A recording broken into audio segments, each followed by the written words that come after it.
ओम शांति। आज की मुरली का सार। आज की मुरली की डेट है 30/9/2022, 30 सितंबर 2022। मीठे बच्चे, इस समय सभी की तकदीर बिगड़ी हुई है क्योंकि सब पतित है। तुम्हें अब श्रीमत पर सबकी तकदीर जगानी है, पावन बनने की युक्ति बतानी है। मीठे बच्चे, इस समय सभी की तकदीर बिगड़ी हुई है क्योंकि हर एक के तकदीर में सिर्फ दुख और अशांति ही है, हलचल है, भय है, चिंता है। हर कोई अभी दुख और अशांति में ही तड़प रहा है। कोई ना कोई दुख, भले कितने भी आरामदायी उसके पास चीजें हो, गाड़ियां हो, बंगले हो, चाहे जो भी हो, जितनी भी स्थूल धन संपत्ति हो, लेकिन फिर भी हर किसी को कोई ना कोई भय है, कोई ना कोई परेशानी है, कोई ना कोई दुख दर्द है ना, कोई ना कोई चिंता है। तो इस समय सभी की तकदीर बिगड़ी हुई है, मतलब हर एक के किस्मत में कोई ना कोई दुख तो है ही है क्योंकि सब पतित है। अभी घोर कलयुग है। इतने जन्मों से हम विकारों को, कमी कमजोरियों को, अवगुणों को ही यूज करते आए हैं, मतलब ही हम पूरी तरह से पतित और विकारी है। और अगर हम पतित है, विकारी है, विकार के वश किया हुआ हर एक कर्म वो विकर्म ही होगा, और विकर्म की जो परिणाम सामने आएंगे वो दुख दर्द ही होंगे, है ना। इसीलिए क्योंकि अभी अगर हम दान भी देते हैं, हमारे पास बहुत ज्यादा धन संपत्ति है, हमें दान देने की इच्छा भी है, हम अगर दान करते हैं तो भी वो किसी अपेक्षा से करते हैं, है ना, या तो अपेक्षा से होता है। इसीलिए अपेक्षा मतलब एक विकार है, तो अपेक्षा से मतलब विकार से किया हुआ कर्म विकर्म ही कहलाता है, और उसके परिणाम फिर से सामने दुख दर्द ही आएंगे। इसलिए बाबा कहता है कि इस समय सभी की तकदीर बिगड़ी हुई है क्योंकि सब पतित है। तुम्हें अब श्रीमत पर सबकी तकदीर जगानी है। बाबा हमें श्रीमत पर तकदीर जगाने के लिए बोलता है। अब श्रीमत पर तकदीर जगानी है, इसका बहुत गहन अर्थ है। श्रीमत पर तकदीर जगानी है, इसका मतलब हम अमृत वेला उठकर बैठ जाएंगे, हम नुमाशाम बिना भूले करेंगे, हम खान पान का परहेज रखेंगे, है ना, हम कपड़े सफेद ही पहनेंगे, हम कुछ भी मूवीज नहीं देख रहे हैं, कोई भी फंक्शन अटेंड नहीं कर रहे हैं, ऐसे ही हम करेंगे। तो क्या हमारी तकदीर जग जाएगी? नहीं, क्योंकि ये श्रीमत पर मतलब ये श्रीमत तक पहुंचने के रास्ते हैं, और श्रीमत पर तकदीर जगानी है। इसका मतलब है बाबा की श्रीमत क्या है कि तुम ज्ञान को, शक्तियों को, गुणों को ही यूज करो। 16 कला संस्कार जो है, 16 कलाएं जो है, वैल्यूज जो है, वर्चूज जो है, वो है श्रीमत। उसको हमें धारण करना है। और ये अमृत वेला, नुमा शाम, खान पान का परहेज, कपड़ों का परहेज, ये सभी जो कुछ है, भोग लगाना, ये सब कुछ है ना, वो श्रीमत तक पहुंचने के रास्ते हैं। मतलब जब हम ये करेंगे, इस पर चलना शुरू करेंगे, तो फिर हमारे मन बुद्धि पर, हमारे कर्मेंद्रियों पर हमारा कंट्रोल आएगा। हम जो हमारे ऑर्गन्स, सेंस ऑर्गन्स यूज करते हैं, है ना, 5 सेंस ऑर्गन्स होते हैं ना, अभी उसके जो कंट्रोल में हम चले गए हैं, उन पर हमारा कंट्रोल आएगा, और फिर हमें ज्ञान की, शक्तियों की, गुणों की धारणा होनी शुरू हो जाएगी। तो सिर्फ अमृत वेले उठकर बैठने से तकदीर नहीं जगेगी, अमृत वेले उठकर बाबा के साथ योग में रहने से तकदीर जगेगी, क्योंकि हम स्वदर्शन चक्र घुमाएंगे। हम अपने जो विकार है, कमी कमजोरियां है, अवगुण है, उनको हम ढूंढ निकालेंगे, मनन चिंतन करेंगे, बाबा के साथ बात करेंगे, उसके अनुसार बाबा से शक्तियां अपने आप में भर लेंगे। क्योंकि सिर्फ बाबा के साथ बैठने से शक्तियां भरी नहीं जाएगी, हमें शक्तियां लेनी है बाबा से, हमें बाबा से गुण लेने हैं, अपने में सिर्फ भरना है, तो फिर वो सिर्फ बुद्धि तक रहेगा, हमें उसको यूज करना है, मतलब हमें वो याद रखने हैं। ये जो शक्तियां हैं, सहन शक्ति है, स्वीकार करने की शक्ति है, सच्चाई है, सफाई है, निर्मलता है, जिस पर कल बाबा ने बहुत क्लियरली बताया था। ये निर्मलता जो है वो निरंतर याद रखना है वो, और समय प्रमाण उसको यूज करना है ना। तभी हम श्रीमत से तकदीर जगा रहे हैं। सिर्फ अमृत वेला उठना ये करने से वो श्रीमत तक पहुंचने के रास्ते बाबा ने बताए हुए हैं, है ना। क्योंकि जब हम खान पान का परहेज रखते हैं तो हम क्या करते हैं, सिर्फ स्थूल में लेते हैं कि मुझे प्याज लहसुन नहीं खाना है, मुझे और किसी के हाथ का नहीं खाना है, मुझे नॉनवेज नहीं खाना है ना। ये सब हम परहेज रखते हैं, लेकिन उससे क्या होगा, स्थूल खाने से स्थूल को फायदा होगा। मतलब स्थूल खाने का परहेज रखने से शरीर को फायदा होगा। आत्मा में कैसे प्रगति होगी, आत्मा की डेवलपमेंट कैसे, आत्मा में चेंजेस कैसे आएंगे, है ना। तो बाबा क्या कहता है, बाबा आत्मा के लिए कहता है। अब बाबा जब खान पान का परहेज कह रहा है, मतलब बाबा आत्मा के लिए बोल रहा है। अब आत्मा मतलब मन बुद्धि। अब मन बुद्धि का खान पान क्या है, हम जो देख रहे, सुन रहे, पढ़ रहे, बोल रहे हैं, वो मन बुद्धि का खान पान है। क्योंकि हम जो देखते हैं, पढ़ते हैं, सुनते हैं, उसी के ऊपर मन बुद्धि मनन चिंतन करते हैं, मंथन करते हैं, उसी के अनुसार मन और बुद्धि डिसीजंस लेते हैं, वही संस्कार हम में धारण होते हैं, है ना। और फिर उसके अनुसार हम जो देख रहे, पढ़ रहे, सुन रहे हैं, उसके अनुसार मन की हेल्थ डिपेंड उस पर होती है। जैसे हम जंक फूड खाएंगे, है ना, तो शरीर को हेल्थ शरीर की रहेगी नहीं। वैसे ही अगर हम ये देखना, बोलना, करना जो है वो अगर हम विकारी हो रहा है ना, देह भान में रहकर हो रहा है, तो मन और बुद्धि हेल्दी होगी ही नहीं। तो खान पान का परहेज मतलब क्या देख रहे हैं, क्या बोल रहे हैं, क्या सुन रहे हैं, क्या पढ़ रहे हैं, इस पर हमारा अधिकार हो, इस पर हमारा कंट्रोल हो, ये खान पान का परहेज है।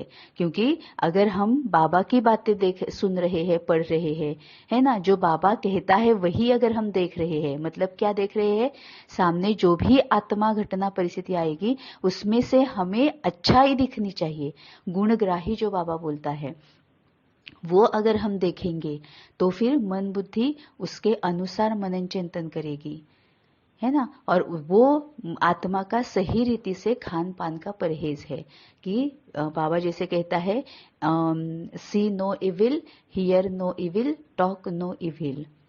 अगर हम इस तरह से देहभान में रहेंगे ही नहीं और फिर जो स्थूल में चल रहा है उसके ऊपर मनन चिंतन करेंगे नहीं, है ना, बाकियों के जो विकार है, कमी कमजोरी या अवगुण है, उसको सिर्फ परखना है, उसके ऊपर संकल्प नहीं क्रिएट करेंगे, तो फिर यही सही अर्थ में खान पान का परहेज है। तो ये जो बाबा खान पान का परहेज अमृत वेला ये जो बोलता है, ये श्रीमत तक पहुंचने के रास्ते हैं। और बाबा ने यहाँ क्लियरली बताया है कि तुम्हें अब श्रीमत पर सबकी तकदीर जगानी है। मतलब अपने चाल चलन से, अपने सूरत सीरत से वैल्यूज, वर्चूज, ज्ञान, शक्ति, गुण इसी को ही प्रत्यक्ष करना है।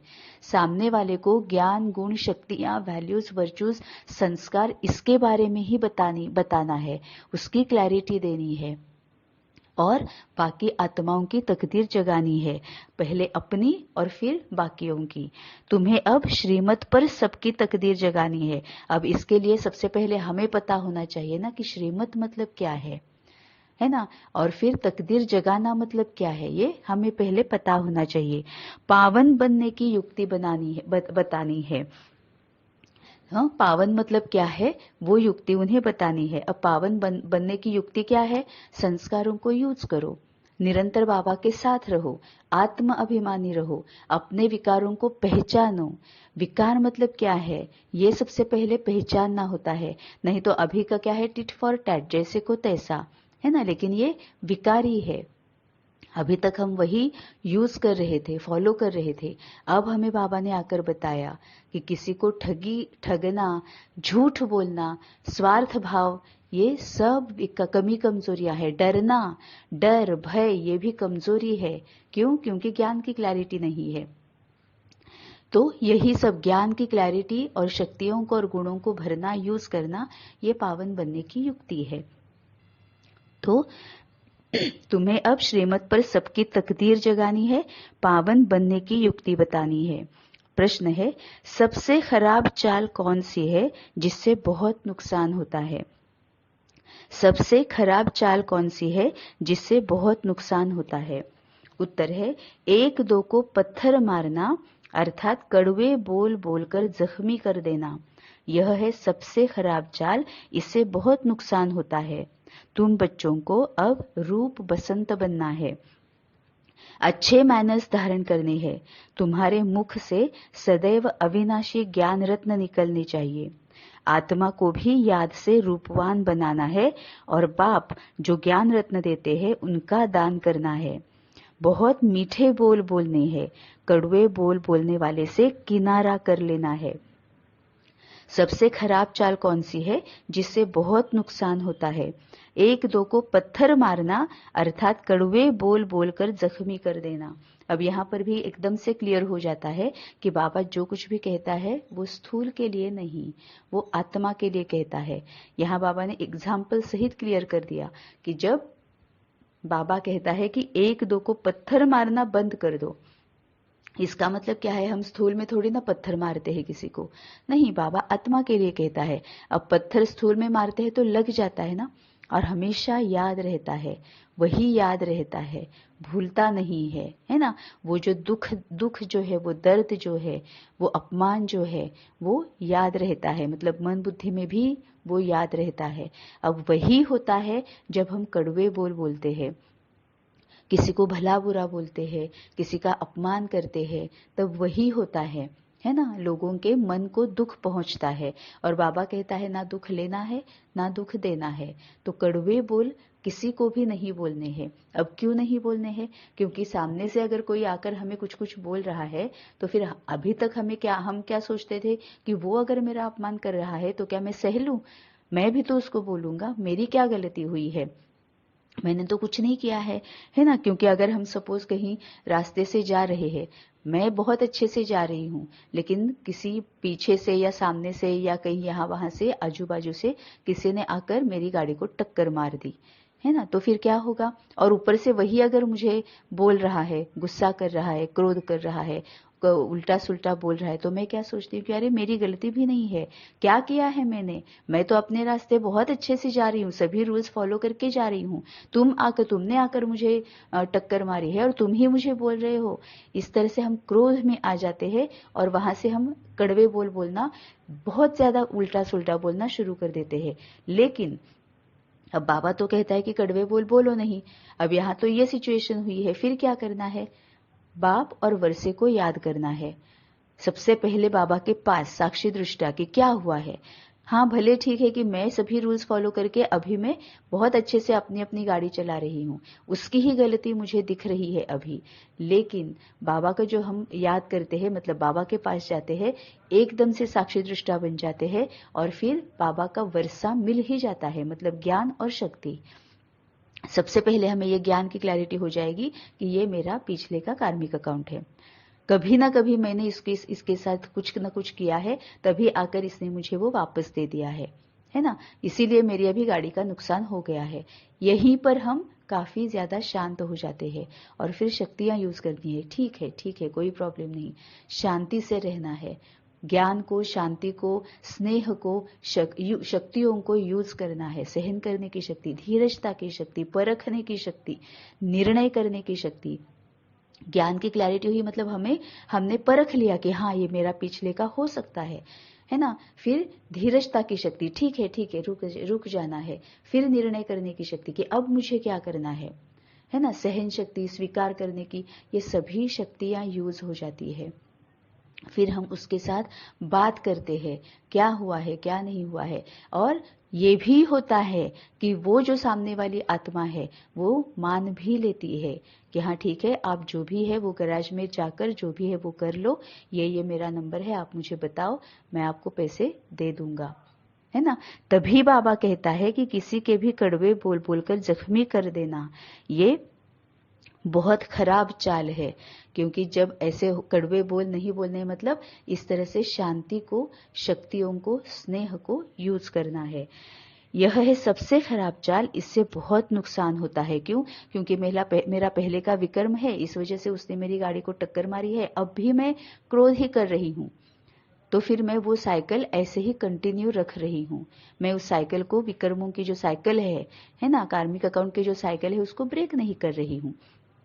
तो इससे नुकसान ही होगा ना, क्योंकि फिर से क्रोध कर रही हूँ, मतलब विकार को यूज कर रही हूँ, मतलब विकर्म ही हो रहा है, मतलब उसके परिणाम मेरे सामने फिर से दुख, दर्द, चिंता, भय, परेशानी, हलचल, अशांति, यही आने वाला है। अब हमें बाबा वही सिखा रहा है कि अब ये साइकिल ब्रेक करो, अब विकारों को यूज मत करो और निरंतर बाप और वर्षे को याद करो। कुछ भी होता है, बाप और वर्षा, सबसे पहले बाबा के पास साक्षी दृष्टा और वर्षा मतलब ज्ञान और शक्तियों को यूज करके पूरी क्लैरिटी आ जाती है। तुम बच्चों को अब रूप बसंत बनना है ना। चाल चलन सूरत सीरत से हमें संस्कार, ज्ञान, शक्तियां, गुण मतलब बाबा को ही प्रत्यक्ष करना है।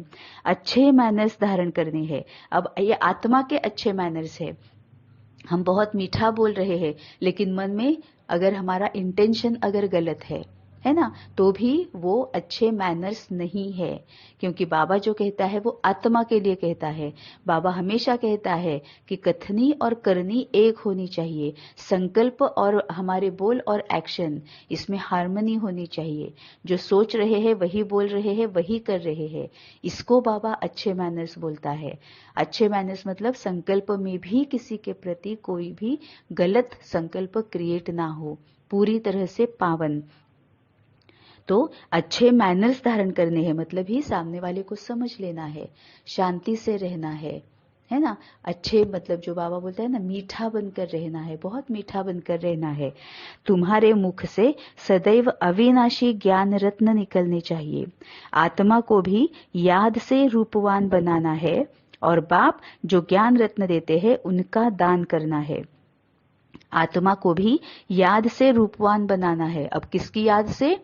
बाबा की याद से। निरंतर बाबा की याद में रहेंगे ना, तो अच्छे मैनर्स ही हम ये करते हैं, अच्छे मैनर्स ही हमसे दिखते हैं, है ना, रूपवान बनते हैं। रूहानी खुशबू, फूल, गुलाब का फूल बाबा बोलता है ना, रूहानी खुशबू बाबा बोलता है ना। तो आत्मा बहुत रूपवान बनती है। अब रूपवान बनती है मतलब ये जो सभी रंग है ना, शांति का लाइट ब्लू है, ज्ञान का इंडिगो है ना, स्नेह का हरा रंग है, फिर हमारा पवित्रता का केसरी रंग है, सुख का पीला रंग है ना, ये सभी जो शक्तियों का लाल रंग है, तो कितने ब्यूटीफुल शाइनिंग ब्राइट कलर्स है वो। तो आत्मा रूपवान बनती है क्योंकि सभी शक्तियों को, गुण को हम धारण कर रहे हैं, हम अपने आप में भरकर उसको यूज कर रहे हैं। तो आत्मा को सिर्फ वही याद है। आत्मा शांति से भरी हुई है, स्नेह से भरी हुई है, मतलब लाल रंग से एकदम ब्राइट चमकीली बन गई है ना, हरे रंग से एकदम ब्राइट चमकीली बनी है, तो आत्मा तो रूपवान ही दिखेगी ना। जैसे बाबा कहता है कि अभी तो तुम काले बन चुके हो, क्योंकि विकार ही है ना आत्मा में। अब बाबा को याद करेंगे तो आत्मा रूपवान बनेगी, मतलब ही बाबा से शक्तियां गुण लेंगे तो ये सभी रंग जो है वो निखर के आएंगे, आत्मा के निखरेंगे रंग, है ना। तो आत्मा को भी याद से रूपवान बनाना है और बाप जो ज्ञान रत्न देते हैं उनको दान करना है। मतलब बाबा ने यहाँ पर भी बता दिया कि अब दान कौन सा करना है, ज्ञान रत्नों का दान करना है, अविनाशी धन का दान करना है। हमने जो बाबा से शक्तियां और गुण लिए हैं, ज्ञान जो लिया है, उसको हमारे चाल चलन सूरत सीरत से भी दान करना है ना। एक तो हम सकाश देते हैं, योगदान देते हैं, वो तो है ही, लेकिन सूरत सीरत चाल चलन से भी हमें शांति, बोलने से भी हमें मीठापन, बहुत स्नेह, पवित्रता, निर्मलता, सफाई, है ना। हम जब किसी के साथ बात करते हैं तो उससे भी यही प्रत्यक्ष हो जाता है ना, हमें अंदर हमें कितना स्नेह है, आत्मा कितनी स्नेह स्वरूप है, आत्मा कितनी मीठी है, यही प्रत्यक्ष हो जाता है ना हमारे बोल से भी। तो हम दान कर रहे हैं, सामने वाले को अंदर तक टच हो जाता है, याद रहता है। हमारे बोल नहीं याद रहते, लेकिन बोल के पीछे जो हमारी निर्मलता है, हमारा स्नेह है, हमारी सच्चाई जो है, वो आत्मा को याद रहती है, उसको ही बाबा अनुभूति बोलता है। है ना। अनुभव मतलब वो तो फिर ये कहेंगे कि उन्होंने ऐसे कहा वैसे कहा, मीठे शब्द जो होते हैं वो याद रहेंगे, लेकिन अनुभूति जो होती है ना वही अंदर तक टच करती है। जैसे बाबा हमें टच होता है, अंदर तक बाबा महसूस होता है ना, शांति सुख जो बाबा का है, आनंद जो है बाबा के साथ बैठने का, बाबा के साथ बात करने का, वो अंदर तक महसूस होता है, इसको ही बाबा अनुभूति कहता है। तो जो ज्ञान रत्न देते बाप देते हैं उनका दान करना है, बहुत मीठे बोल बोलने हैं, मतलब संकल्प बोल और कर्म सब एक जैसा एक समान होना चाहिए। कड़वे बोल बोलने वाले से किनारा कर लेना है, कड़वे बोल बोलने वाले से किनारा कर लेना है। अभी जो ऐसे कड़वे बोल बोलते हैं, है ना, किसी किसी के कड़े संस्कार होते हैं ना, हमें भी अभी तक कई सारे ऐसे संस्कार है जो कड़े संस्कार है, जन्म जन्म से हम उसको ही यूज करते आए हैं, इस वजह से वो कड़े बन गए हैं। जैसे हम में है वैसे औरों में भी है। तो अगर किसी का कड़वे बोल बोलने का अगर संस्कार है तो किनारा कर लेना है, कम बोलना है, धीरे बोलना है, मीठा बोलना है, जितना जरूरी है उतना ही उनके साथ बात करनी है, जब जरूरी है उतनी ही उनके साथ बात करनी है, बाकी किनारा कर लेना है। अब किनारा कौन करता है? शरीर थोड़ी ना करता है। अगर शरीर किनारा कर लेगा मतलब हमने उनको छोड़ दिया, हमने उनको तोड़ दिया, है ना। तो बाबा तो बोलता है किसी को छोड़ना नहीं है, किसी को तोड़ना नहीं है। फिर बाबा क्यों कहता है कि किनारा कर लो, मतलब मन बुद्धि से किनारा कर लो, देखते हुए भी ना देखो, सुनते हुए भी ना सुनो, है ना। क्योंकि जैसे सन्यासी होते हैं ना, घर बार सब छोड़कर जंगल में चले जाते हैं, है ना। तो बाबा ने कल भी क्या कहा था कि सन्यास धर्म वाले जो है वो थोड़ी ना अभी कल्प के इसमें आ जाएंगे, सभी तो आ नहीं सकते। जो बहुत गैलपिंग करेंगे, जो लास्ट मिनट में आकर भी एकदम से अपने आप को धारणा में एकदम पावरफुल ये करेंगे, बहुत ज्यादा तीव्र करेंगे, वो तो आ सकते हैं, है ना। अगर हम किनारा मतलब शरीर से किनारा कर रहे हैं, शरीर से किनारा मतलब हम ऐसे कड़वे बोल बोलने वालों को छोड़ ही रहे हैं, तोड़ ही रहे हैं, तो हम भी तो सन्यासी ही हो गए ना, क्योंकि हम छोड़ रहे हैं, हम तोड़ रहे हैं। बाबा ये कुछ भी छोड़ने तोड़ने के लिए नहीं बोलता है।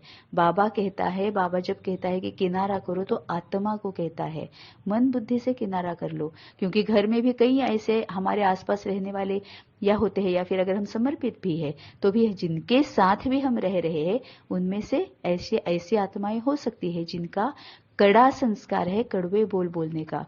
अब बाबा ने तो कहा है किसी को छोड़ना नहीं है, तो उनको हम छोड़ भी नहीं सकते। फिर किनारा कैसे करना है? मन बुद्धि से किनारा करना है, देखते हुए भी ना देखो, सुनते हुए भी ना सुनो, बस बाबा ने जो विधियां बताई हुई है वो करते जाओ। अगर हमारे आसपास कोई ऐसी आत्मा है जिनके साथ हमें रोज रहना ही है, लेकिन जिनका कड़ा संस्कार है कि वो कड़वे बोल बोल रहे हैं, तो हमें क्या करना है? बाप और वर्षे को याद करना है। सबसे पहले बाबा को याद करना है, मतलब ही हम बाबा के पास रहेंगे, साक्षी दृष्टा रहेंगे। वर्षे को याद करेंगे, मतलब बाबा देता वर्षा क्या है? ज्ञान और शक्तियां। ज्ञान की क्लैरिटी हो जाएगी कि क्यों मुझे इस आत्मा के साथ रहना पड़ रहा है, क्योंकि इसके साथ मैंने एक कार्मिक अकाउंट बनाया हुआ है, मैं इसके साथ कर्म में बंधी हुई हूं। अगर मैं छोड़ूंगी तोड़ूंगी, आज नहीं तो कल मुझे इसके साथ के कार्मिक अकाउंट्स खत्म करने ही करने हैं। तो इसको छोड़ के चलेगा कैसे? आज नहीं कल फिर से ये मेरे सामने आ ही जाएंगे, है ना। तो छोड़ नहीं सकते, तोड़ नहीं सकते, लेकिन किनारा कर सकते हैं या योगदान दे सकते हैं, सकाश दे सकते हैं, ताकि उनके साथ जो कार्मिक अकाउंट है वो हम सेटल कर सके। धारणा के लिए मुख्य सार है, पहली पॉइंट, निंदा करने वाले का संग कभी भी नहीं करना है, ना ग्लानि करनी है, ना सुननी है। बुद्धि को पारस बनाने के लिए मुख से ज्ञान रत्नों का दान करना है। अब यहां पर भी फिर से बाबा ने वही कहा है, निंदा करने वाले का संग कभी भी नहीं करना है। अब संग कहां से होता है? संग होता है मन बुद्धि से, है ना। मन बुद्धि से संग होता है। अगर हम किसी के संग रहे, सत्संग करें ना, अभी हम किसके साथ सत्संग कर रहे हैं?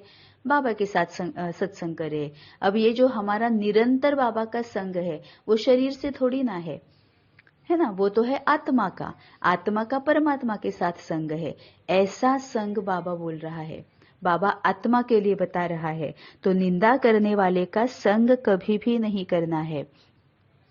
और अब ये कैसे नहीं करना है वो बाबा ने बाद में बताया है। न ग्लानि करनी है न सुननी है, न ग्लानि करनी है न सुननी है। इसका मतलब यह है कि उसमें जो कड़ा संस्कार है निंदा करने का, है ना, उसके ऊपर मनन चिंतन या संकल्प या मंथन क्रिएट नहीं करना है, उसके ऊपर कोई संकल्प क्रिएट नहीं करनी है। ना ग्लानि करनी है, मतलब वो ऐसा ही है, कैसा है, पता नहीं ऐसे कैसे, पता नहीं कब सुधरेंगे, नहीं, कुछ भी संकल्प क्रिएट नहीं करने हैं। और ना सुनने हैं, मतलब ही देखते हुए भी ना देखो, सुनते हुए भी ना सुनो। यहाँ पर बाबा ने कहीं पर भी नहीं कहा है कि उसको छोड़ दो, कहीं और निकल जाओ, ये बाबा ने नहीं कहा है। इसका ही मतलब बाबा ना किसी को छोड़ने बोलता है ना किसी को तोड़ने बोलता है, क्योंकि बाबा ज्ञान देता है, शक्तियां देता है। सबसे बाबा तो ज्ञान यही देता है कि तुम इनके साथ क्यों रह रहे हो, क्योंकि तुम्हारा इनके साथ कार्मिक अकाउंट है, तुम इनके साथ कर्म से बंधे हुए हो। छोड़ो नहीं, तोड़ो नहीं, उनका संग तोड़ो। और संग होता है मन बुद्धि से, मतलब देखते हुए भी ना देखो, सुनते हुए भी ना सुनो। बुद्धि को पारस बनाने के लिए मुख से ज्ञान रत्नों का दान करना है। अब यहाँ पर बाबा कहता है बुद्धि को पारस बनाना है। हम इतने परम सौभाग्यशाली आत्माएं हैं कि बाबा ने हमें पारस बना दिया है, सोना नहीं, सोना नहीं। हम अगर सोना रहेंगे तो हम सिर्फ अपने तक रहेंगे, सोना किसी और को सोना नहीं बना सकता है ना। सोना खुद सोना है, महान आत्मा है ना, बहुत मैनर्सफुल है, लेकिन वो किसी और को सोना नहीं बना सकता। हम इतने परम सौभाग्यशाली है कि बाबा ने हमें पारस बना दिया है। पारस की क्वालिटी क्या है कि वो किसी को भी सोना बना सकता है, लोहे को सोना बना सकता है वो। और अभी आयन एज ही है ना, घोर कलयुग मतलब आयन एज है ना, घोर कलयुग है। सभी काले बन पड़े हैं, सभी पर रस्ट जमी हुई है ना, गंज जो बाबा बोलता है, रस्ट जमी हुई है, सभी लोहे के बन चुके हैं। आत्मा काली, तभी बाबा बोलता है काली बन चुकी है। आयन एज है ना, golden age, silver age, copper age, iron age, Satyug, Treta युग, द्वापर युग, कलयुग। कलयुग को आयन एज कहा जाता है, मतलब लोहे के सभी बने पड़े हैं। और इसमें बाबा ने हमें पारस बना दिया है, और पारस लोहे को भी सोना बनाता है। इसमें बहुत गहन अर्थ है। बाबा ने बहुत एक बड़ी यहाँ पर ज्ञान की पॉइंट दी हुई है कि हमें क्या करना है। इसमें बाबा ने ज्ञान भी बताया है, सेवा भी बताई है, धारणा भी बताई हुई है ना। तो बुद्धि को पारस बनाने के लिए मुख से ज्ञान रत्नों का दान करना है। मतलब बाबा हमें कहता है ना कि पारसनाथ भी जो होता है ना, वो भी क्या है, पारस बुद्धि। हमें बाबा कहता है कि तुम पारस बुद्धि हो, तुम सोना बुद्धि नहीं हो। बाबा कभी नहीं कहता कि तुम सोना बुद्धि हो। क्यों? क्योंकि बाबा चाहता है कि हम जैसे बने हैं वैसे हम औरों को भी बनाए। तो हम सोना तो बन चुके, बाबा ने अब हमें पारस बनाया है कि तुम अब बाकी के जो लोहे हैं ना, उनको भी अब सोना बनाओ। तो बुद्धि को पारस बनाने के लिए मुख से ज्ञान रत्नों का दान करना है।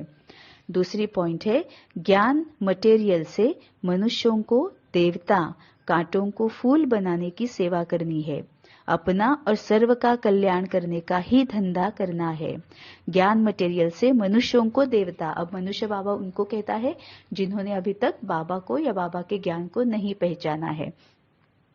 तो जो ऐसे हैं जिन्होंने बाबा को नहीं पहचाना है, उन्हें बाबा की पहचान देनी है, बाबा आने का मैसेज देना है, बाबा का ज्ञान सुनाना है। अब जरूरी नहीं है कि वो वाचा से ही हो, बिल्कुल जरूरी नहीं।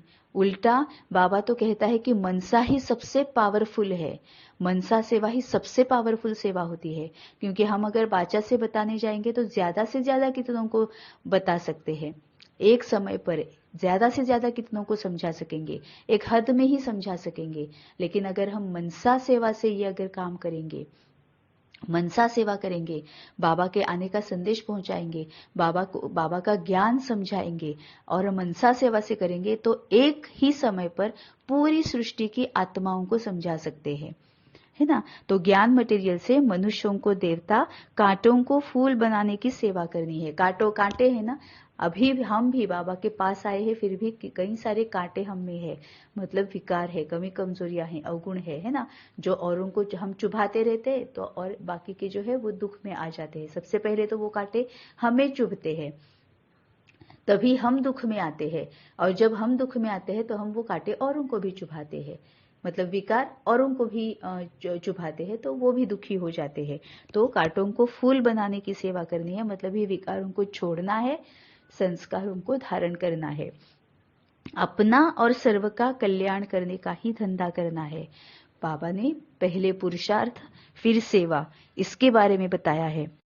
बाबा हर एक मुरली में कोई ना कोई बैलेंस जरूर बताता है, तो यहाँ पर भी बाबा ने कहा, क्या कहा है, पुरुषार्थ और सेवा। पहले अपना कल्याण करना है, बाद में सर्व का कल्याण करना है, और यही धंधा करना है, मतलब निरंतर ये करते रहना है, कर्म और सेवा करते रहना है। वरदान है, प्रत्यक्षता और प्रतिज्ञा के बैलेंस द्वारा सर्व को बाप की ब्लेसिंग प्राप्त कराने वाले विजयी रत्न भव। प्रत्यक्षता और प्रतिज्ञा के बैलेंस द्वारा सर्व को बाप की ब्लेसिंग प्राप्त कराने वाले विजयी रत्न भव। प्रत्यक्षता का नगाड़ा बजने के लिए दृढ़ता संपन्न प्रतिज्ञा करो। प्रतिज्ञा करना माना जान की बाजी लगा देना। जान चली जाए लेकिन प्रतिज्ञा नहीं जा सकती। दृढ़ प्रतिज्ञा वाले कैसी भी परिस्थिति में हार नहीं खा सकते, वह गले का हार अर्थात विजयी रत्न बन जाते हैं। तो जब ऐसी दृढ़ प्रतिज्ञा करो तब प्रत्यक्षता हो। प्रत्यक्षता और प्रतिज्ञा, इन दोनों का बैलेंस ही सर्व आत्माओं को बाप दादा द्वारा ब्लेसिंग प्राप्त होने का आधार है। अब बाबा ने यहाँ पर प्रत्यक्षता और प्रतिज्ञा कहा है ना। तो चाल चलन सूरत सीरत, तन मन धन, मनसा वाचा कर्मणा, सब तरफ से बाबा को ही प्रत्यक्ष करना है। अब बाबा को प्रत्यक्ष करना है मतलब ज्ञान को प्रत्यक्ष करना है, गुणों को प्रत्यक्ष करना है, शक्तियों को प्रत्यक्ष करना है, सहन शक्ति, धीरजता की शक्ति, परखने की शक्ति, निर्णय करने की शक्ति, समाने की शक्ति, स्वीकार करने की शक्ति, सहयोग देने की शक्ति, सच्चाई, सफाई, निर्मलता, है ना, मीठा बोल, है ना। मीठे बोल मीठे तभी होंगे जब संकल्प से मीठे होंगे, नहीं तो फिर समझ में आ जाता है कि इनके वैसे तो बोल ऊपर ऊपर से मीठे दिख रहे, लेकिन वो मीठापन अनुभूति नहीं होती है, उसकी महसूसता नहीं होती है ना। तो पूरी तरह से हमें बाबा को ही प्रत्यक्ष करना है, मतलब ज्ञान गुण शक्तियों को ही प्रत्यक्ष करना है। और प्रतिज्ञा क्या है कि बस आज किया कल नहीं किया, जैसे बाबा कहता है ना कि मणके के दाने ऊपर नीचे होते रहते हैं, है ना। अभी संस्कारों को यूज किया, बस थोड़ी देर के बाद फिर से कमजोरियों में आ गए, फिर से विकार में आ गए, फिर से अवगुणों को यूज कर रहे हैं।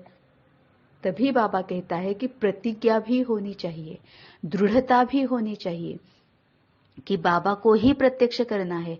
हर क्षण, हर कदम, हर संकल्प, हर कर्म बाबा को ही प्रत्यक्ष करना है और निरंतर प्रत्यक्ष करना है।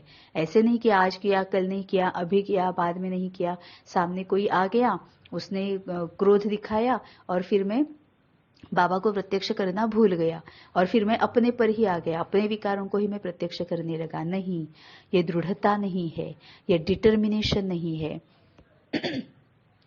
तो प्रत्यक्षता का नगाड़ा बजाने के लिए दृढ़ता संपन्न प्रतिज्ञा करो, चाहे जो भी हो, मुझे बाबा को ही प्रत्यक्ष करना है।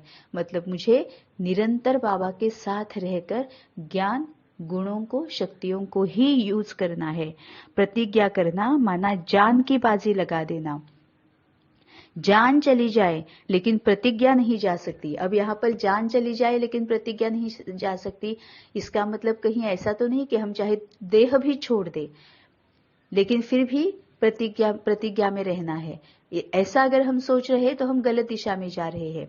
जान भी चली जाए लेकिन प्रतिज्ञा नहीं जा सकती, इसका मतलब यह है अब जाना मतलब क्या है, मर जाना, मरना मतलब क्या है, बाबा जो कहता है कि आत्मा मरी पड़ी है, अब आत्मा का मरना मतलब क्या है? आत्मा तिल तिल कब मरती है? जब वो दुखी होती है, परेशान होती है, भय में आती है, चंचल हो जाती है। ये आत्मा का मरना है। अब वो कब होता है?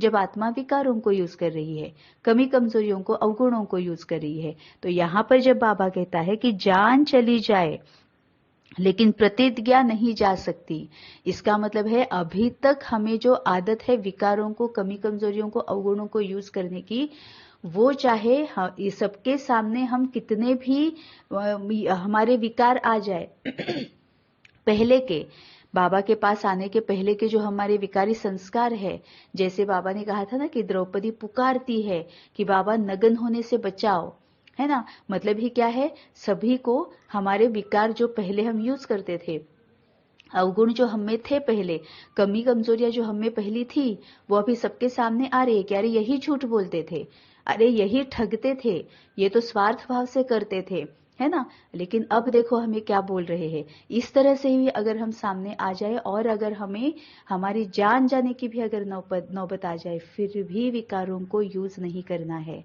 संस्कारों को ही यूज करना है। मतलब ही क्या है? स्वीकार करना है कि हाँ, मैं भी झूठ बोलती थी, मैं झूठी थी, मैं बाकियों को ठगती थी, मुझ में स्वार्थ भाव था, मुझ में जलन का भाव था, है ना। मुझे भी बहुत क्रोध आता था, मैं बहुत क्रोधी थी, मुझ में भी अहंकार था, मैं भी बहुत आलस करती थी। लेकिन अब बाबा मिला है, अब मुझे सच्चा ज्ञान मिला है, अब मुझे सही रास्ता मिला है, अब मुझे पता चला है कि पहले मैं जो थी उससे, उसके परिणाम के स्वरूप मुझे सिर्फ दुख और अशांति मिली है। अब मुझे पता चला है कि अब मेरा भविष्य में सुखमय और शांतिमय कैसे कर सकती हूं, है ना। तो पहले मैं वैसे करती थी, लेकिन अब मैंने वो छोड़ दिया है ना। ये दृढ़ता होनी चाहिए कि अगर सामने वालों के सामने अगर किसी भी आत्मा के सामने हमें अगर इस तरह से गर्दन हमारे नीचे भी झुक जाए 1 मिनट के लिए कि हम पहले ऐसे थे, विकारी थे, कोई बात नहीं। देहधारियों के सामने गर्दन झुक जाए, कोई बात नहीं, कोई प्रॉब्लम नहीं। बाबा के सामने गर्दन कहीं किसी भी हालत में, ना बाबा के सामने हमें लाचार महसूस होना चाहिए, ना हमारी वजह से बाबा की ग्लानि होनी चाहिए। बाबा के साथ रहना है, बाबा ने कहा है वही हमें करना है। देहधारियों के सामने अगर गर्दन झुकानी पड़े कोई प्रॉब्लम नहीं, झुकानी है, लेकिन बाबा के सामने लाचार होने की नौबत अपने आप पर नहीं आने देनी है। और बाबा को भी हमारी वजह से ग्लानि सहनी पड़े, ये कभी नहीं करना है। तो चाहे जो भी हो जाए, लेकिन प्रतिज्ञा नहीं जानी चाहिए। बाबा ने कहा और हमने किया। हमें सिर्फ इतना याद रखना है कि बाबा मुझसे क्या चाहता है। बाकी के जो देहधारी है उनके लिए मैं बाबा जो कह रहा है वो मैं कर रही हूँ, लेकिन बाबा मुझसे क्या चाहता है, बाबा मुझे किस तरह से देखना चाहता है। कहीं बाबा की ग्लानि हो ऐसा तो मैं कुछ नहीं कर रही हूँ, जैसे या फिर ऐसा कुछ तो मुझसे नहीं हो रहा है कि बाबा को जो पसंद नहीं है वो तो कहीं मैं नहीं कर रही हूँ। ये हमेशा इस पर हमारा ध्यान होना चाहिए। दृढ़ प्रतिज्ञा वाले कैसी भी परिस्थिति में हार नहीं खा सकते। वह गले का हार अर्थात विजयी रत्न बन जाते हैं। तो जब ऐसी दृढ़ प्रतिज्ञा करो तब प्रत्यक्षता हो। अगर हम इस तरह से प्रतिज्ञा करें, चाहे जो भी हो जाए, चाहे यहाँ की दुनिया वहां हो जाए, लेकिन हम बाबा को, बाबा के ज्ञान को, बाबा की शक्तियों को और गुणों को ही प्रत्यक्ष करेंगे। ये जब दृढ़ता हो जाए ना, तभी हम वो प्रत्यक्षता कर पाएंगे। चाहे जो भी हो जाए, कोई भी हमारा कितना भी अपमान करे, कोई भी हमारे पहले वाले जो हमारे कड़े संस्कार थे, विकार थे, वो कितने भी हमारे सामने लाए, हमें हमारी कितनी भी ग्लानि करे, कोई बात नहीं। स्वीकार करना है कि हाँ, मैं पहले ऐसे थी, लेकिन अब मैं ऐसे नहीं हूं।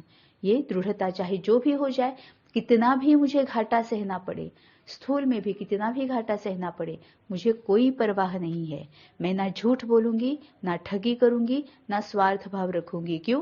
क्योंकि बाबा ने मुझे कहा हुआ है कि बच्चे, अगर तुम संस्कारों को यूज कर रहे हो, अगर तुम मेरे साथ रहोगे, तो तुम्हें दाल चावल कम नहीं होगा, है ना, सब्जी रोटी तुम्हें कम नहीं पड़ेगी, तुम्हारा पेट मैं भरूंगा, ये जिम्मेवारी मेरी है, तो मुझे वही चाहिए, क्योंकि अब तो समय ऑलमोस्ट निकल चुका है ना, तो अभी मुझे वही चाहिए सिर्फ, अगर मुझे मेरा अगला कल्प जो है वो सुखमय और शांतिमय बनाना है तो जब ऐसी दृढ़ प्रतिज्ञा हो तब प्रत्यक्षता हो। प्रत्यक्षता और प्रतिज्ञा, इन दोनों का बैलेंस ही सर्व आत्माओं को बाप दादा द्वारा ब्लेसिंग प्राप्त होने का आधार है। मतलब हम अपना भी कल्याण कर रहे हैं और विश्व कल्याणकारी बन रहे हैं, है ना। जब तक हम खुद ये धारण नहीं करेंगे, खुद जब प्रत्यक्ष नहीं करेंगे, तब हम औरों को भी बता नहीं सकेंगे। खुद जब ब्लेसिंग्स नहीं लेंगे तो हम औरों तक भी वो ब्लेसिंग्स पहुंचा नहीं सकेंगे। स्लोगन है, लवलीन स्थिति का अनुभव करो तो स्मृति विस्मृति के युद्ध में समय नहीं जाएगा।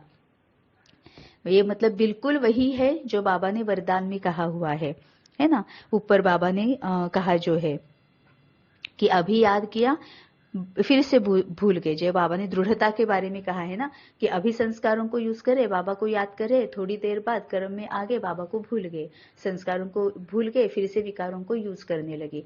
तो देह अभिमानी देही अभिमानी, फिर से देह अभिमानी देही अभिमानी, है ना। ये नहीं करना है, ये स्मृति और विस्मृति का खेल है। एक बार हम अपनी आत्मा स्थिति में रह रहे हैं, फिर से हम भूल रहे हैं, फिर से हम देह भान में आ रहे हैं, फिर से हम भूल रहे हैं कि मैं आत्मा हूं। कभी आत्मा को याद स्मृति में रख रहे हैं, कभी आत्मा को भूल रहे हैं। यह है स्मृति विस्मृति का खेल, और अभी तक हम यही खेल हमारा चल रहा है ना। 24/7 निरंतर हम आत्मा की स्मृति में नहीं रहते हैं, हमें विस्मृति भी हो जाती है, देह भान में आ जाते हैं, विकारों को यूज करते हैं, है ना। तो ये स्मृति और विस्मृति का खेल अभी भी चल रहा है। अब स्मृति विस्मृति का खेल चलने की वजह से जैसे हमें बाबा चाहता है वैसे हम बन नहीं पा रहे हैं, समय निकलता जा रहा है। तो विस्मृति का खेल सबसे पहले छोड़ना है। मैं आत्मा हूं, इसी स्मृति में रहना है, ये भूलना ही नहीं है। अब इसके लिए बाबा ने क्या बताया है, लवलीन स्थिति का अनुभव करो, लव में लीन हो जाना, बस एक मेरा बाबा, निरंतर बाबा के साथ, हर क्षण हर समय हर संकल्प हर कर्म बाबा को पूछकर, अगर यहां से उठना भी है तो भी बाबा से पूछकर, क्योंकि इसमें फ्रैक्शन ऑफ सेकंड भी नहीं लगता है। बाबा निरंतर हमारे ही पास है, हमें जरूरत है बाबा के पास रहने की, है ना। जैसे लौकिक में भी कई बार माँ बाप कहते हैं ना कि हम तो बच्चों के लिए हमेशा तैयार रहते हैं, लेकिन बच्चों को ही फुर्सत नहीं है ना। वही अपने काम में लगे हुए हैं, पैसा कमाने में लगे हुए हैं, अपने ही जो झरमुई झंगमुई है उसमें लगे हुए हैं, अपनी ही दुनिया में मस्त है। ऐसे जैसे लौकिक में होता है ना, वही यहाँ पर भी हमें वही प्रत्यक्ष करना है कि बस बाबा के साथ, बाबा हमेशा हमारे साथ है, हमेशा हमारे लिए है। हम ही है कि झरमुई झंगमुई में फंसे हुए हैं, लौकिक में देहभान में यहाँ पर फंसे हुए हैं। तो अब हमें लवलीन रहना है, बाबा हमारे साथ है, निरंतर पास है, हमें बाबा के साथ रहना है निरंतर, है ना। जो भी करना है, बताना है, पूछना है, बाबा के साथ। सबसे पहले बाबा, फिर बाबा बताएगा। अगर हमें समझ में नहीं आ रहा है ठीक से, बाबा बताएगा किसके पास जाना है। ये भी अगर हमें समझ में नहीं आता है ना, तो बाबा खुद किसी को हमारे सामने लाता है, खुद हमारे सामने हम तक किसी को पहुंचाता है। और हम सब इसका एक्सपीरियंस करते हैं, कर चुके हैं, कर भी रहे हैं, करते भी रहेंगे, है ना। इतना बाबा हमारे लिए निरंतर हमारे साथ, हमारे पास है। अब हमें जरूरत है बाबा के साथ रहने की, और यही लवलीन स्थिति है। जब हम ऐसे रहेंगे तो स्मृति विस्मृति का खेल जो है ना युद्ध जो है ना वो खत्म हो जाएगा। अब युद्ध क्या है कि बाबा को याद करना पड़ता है, मैं आत्मा हूं, ये याद करना पड़ता है। अब याद तभी करना पड़ता है जब हम भूल जाते हैं, है ना। तो बाबा ये इसी युद्ध के बारे में बोल रहा है कि ये युद्ध ही खत्म करो, ये खेल ही खत्म कर दो, याद करने की जरूरत ही ना पड़े, निरंतर याद में ही रहना है ना। और ये कब होगा, जब हम लवलीन स्थिति का अनुभव करेंगे, निरंतर बाबा के साथ रहेंगे, ओम शांति।